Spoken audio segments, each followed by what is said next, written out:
நெத்திலி மீன் குழம்பு செய்வது எப்படி? தேவையான பொருட்கள்: மீன், புளி, மிளகாப்பொடி, மஞ்சப்பொடி, உப்பு, வெங்காயம், தக்காளி, பூண்டு, எண்ணெய், கடுகு, வெந்தயம், உளுத்தம்பருப்பு. மீனை நல்லா க்ளீன் பண்ணி வச்சுக்கோங்க. தலை வால் கட் பண்ணிவிட்டு நல்லா க்ளீன் பண்ணி வச்சுக்கோங்க. அதுக்கப்புறம் மஞ்சப்பொடி 1 ஸ்பூனு, மிளகாப்பொடி 5 ஸ்பூன், தேவையான அளவுக்கு உப்பு. புளி கரைச்சி வச்சுருக்கோம் இல்லைங்களா, 100 கிராம் புளி போதும் 1 கிலோ மீனுக்கு.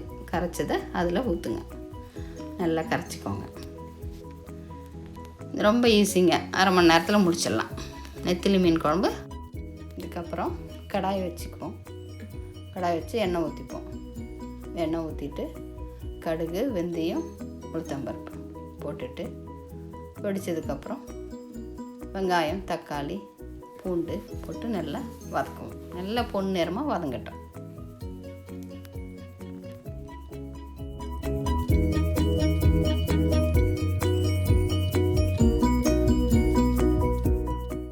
இப்போ பாருங்கள், வெங்காயம் நல்லா பொன்னிறமாக வதங்கிடுச்சு. நீங்களே பார்க்குறீங்க, உங்களுக்கே தெரியுது இல்லைங்களா?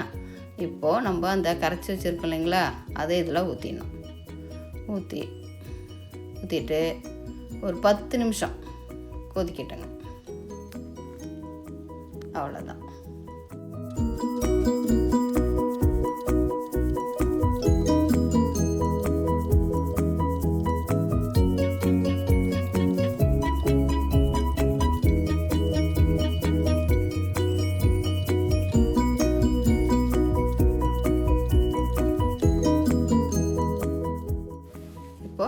நம்ம எல்லாம் கரைச்சி வச்சதை ஊற்றிட்டோம் இல்லைங்களா, நல்லா கொதிக்கட்டும். நல்லா கொதி வந்தால் தான் மீன் போட்டாக்கா நமக்கு டேஸ்ட்டு நல்லாயிருக்கும், மீன் உடையாமையும் இருக்கும். நல்லா கொதிக்கணுங்க. அதை பாருங்கள், இப்போ கொதிச்சிட்ருக்குங்களா, நல்லா கொதிக்கட்டும். கொதிச்ச உடனே மீனை போடணும்.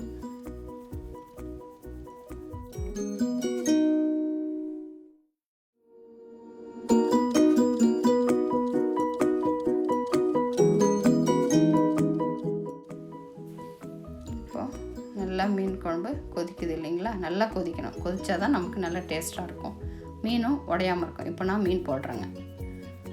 மீன் போட்டுட்டு நல்லா ஒரே ஒரு கிண்டு மட்டும் கிண்டிட்டு அப்படியே தட்டு போட்டு மூடிடணுங்க. ஒரு 10 நிமிஷம் அந்த குழம்புலேருந்து எண்ணெய் அப்படியே வெளியில் கசிஞ்சு வரணுங்க. அதுதான் நமக்கு மீன் குழம்போட பதம். அந்த மாதிரி வந்தால் தான் மீன் குழம்பு நல்லா டேஸ்ட்டாக இருக்கும். கொதிச்சு எண்ணெயெல்லாம் வெளியில் வருங்க, பார்க்கும்போதே தெரியுங்க.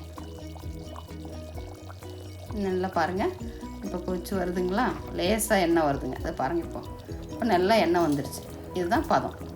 இது வந்தோடனே இறக்கிட்டிங்கன்னா மீன் குழம்பு ரொம்ப ருசியாகவும் நல்லாவும் இருக்குங்க. நீங்கள் சாப்பிட்டு பார்த்துட்டு சொல்லுங்கள். இதுதான் நெத்திலி மீன் குழம்பு. சீக்கிரமாக முடிச்சிடலாம், ரொம்ப ஈஸிங்க இது.